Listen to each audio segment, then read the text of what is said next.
Es natural. Es que todo el mundo está de vacaciones. Lo mismo vamos a hacer nosotros. ¿Vamos a ir de vacaciones? Vamos a la playa, a tirarnos de panza sobre la arena. ¿A dónde vamos a ir?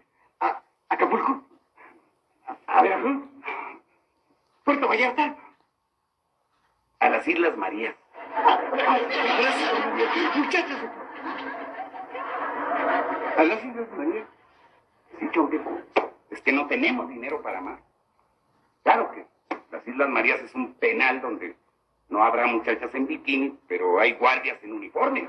Nos vamos a trasladar a México para conocer la colonia penal federal de las Islas Marías, que está situada justamente en el archipiélago que lleva ese nombre, Islas Marías, y que están localizadas a 112 kilómetros de las costas del estado mexicano de Nayarit. Por ahí son famosas, o por lo menos a mí me sonaba el nombre de cuando el Chompiras y el Peterete querían ir a las Islas Marías. Pero bueno, ¿qué es esto? Una cárcel. Muchos lo llaman el Alcatraz de México, obviamente, porque está situada en una isla. El penal operó entre 1905 y 2019. Pasaron algo así como 45.000 personas, pero no todos son presos. Ahora lo vamos a ver. La cárcel de las Islas Marías está en el Océano Pacífico y fue por más de un siglo uno de los lugares más temidos en el imaginario de los mexicanos. ¿Por qué? Por la variabilidad de la peligrosidad de los presos. Ahí había de todo según la época. Fue establecida en 1905 por Porfirio Díaz, que fue presidente de México bajo un régimen militar por más de 30 años en dos periodos, entre 1877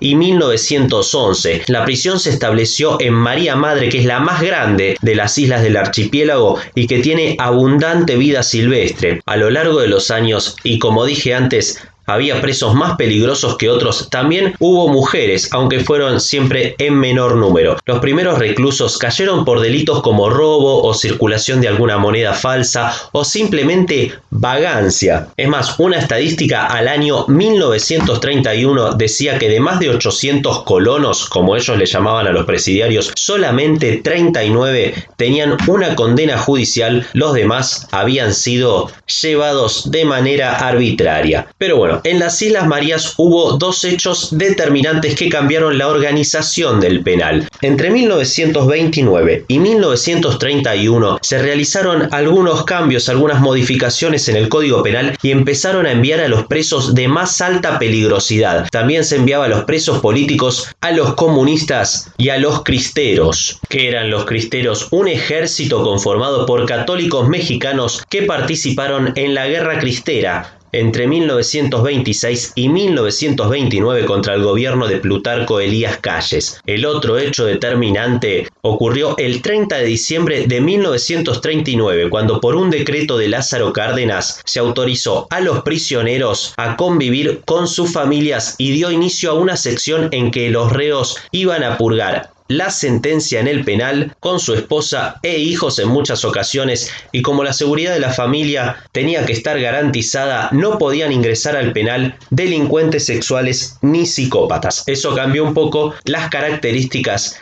del preso. Mucho tiempo se utilizó el régimen de la semilibertad. ¿Por qué? Porque los presos estaban tras las rejas, o a veces no, o a veces trabajando al aire libre. En ocasiones en las empresas que había allí, que había una camaronera, un aserradero en las últimas etapas, hay espacios en los que los presos apenas podían recibir un poco de sol. Ese lugar en realidad fue el primero en cerrarse, y había otros, pero bueno, si bien las imágenes muestran mucho aire libre y mucha vegetación, también es cierto que había lugares que no eran así. Hay sitios donde apenas daba el sol, o incluso algunos reclusos que tenían que comer cerca de los baños y el olor a excremento les llegaba a la celda permanentemente. Uno de los sistemas que se utilizaban era ir 30 días como mínimo al centro de más alta seguridad, donde había celdas muy chiquitas, escasos metros cuadrados, y los presos estaban de dos en dos, con una cama metálica, dos bancos y una letrina.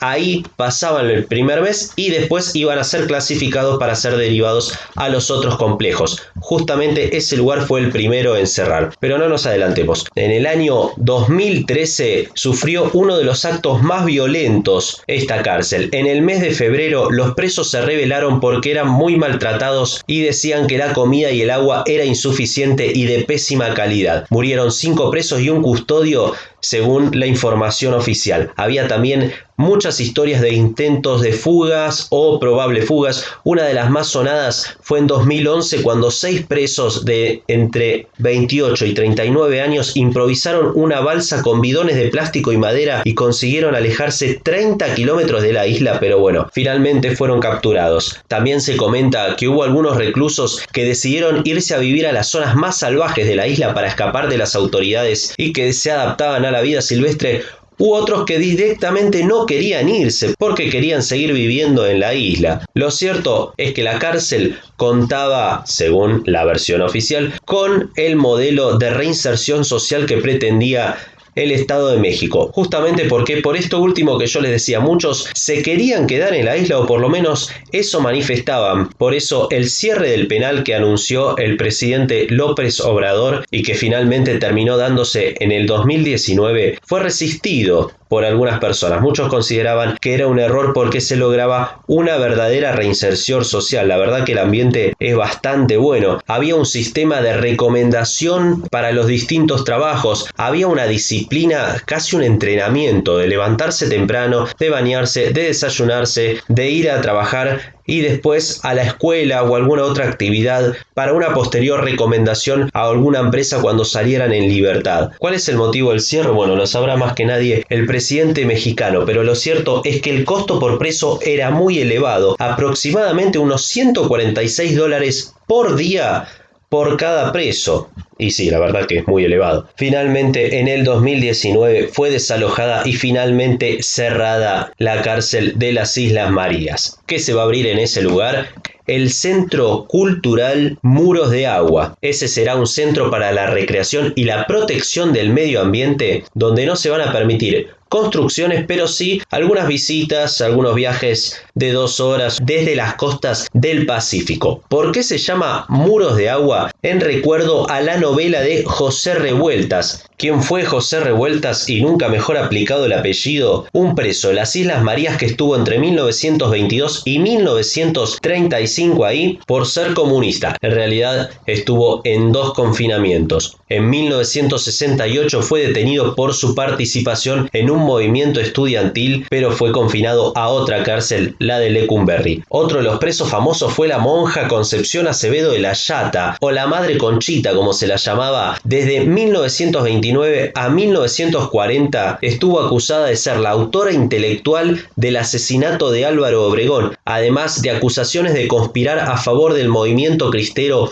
contra las reformas del gobierno que buscaban limitar el poder clerical en el país. Otro de los presos, que es el que más años estuvo en las Islas Marías, ingresando el 3 de julio de 1986, fue Jorge Hernández Castillo, más conocido como el Guamas, acusado de un homicidio que según él no cometió. Este preso falleció en octubre de 2015. Esa fue la historia de las Islas Marías, la cárcel ya desaparecida donde el Chompiras y el Peterete querían ir por haber quebrado una ventana. Bueno, el lugar es un paraíso. Cuando hay controversia sobre si se tiene que cerrar o no, es muy discutible. En realidad, si la cárcel de las Islas Marías le hace bien a la población mexicana, solamente lo saben los que viven el espacio. Es muy interesante la política de reinserción, pero bueno, los resultados, como dije recién, los sabrá más el pueblo mexicano que yo. Nos vemos en el próximo video.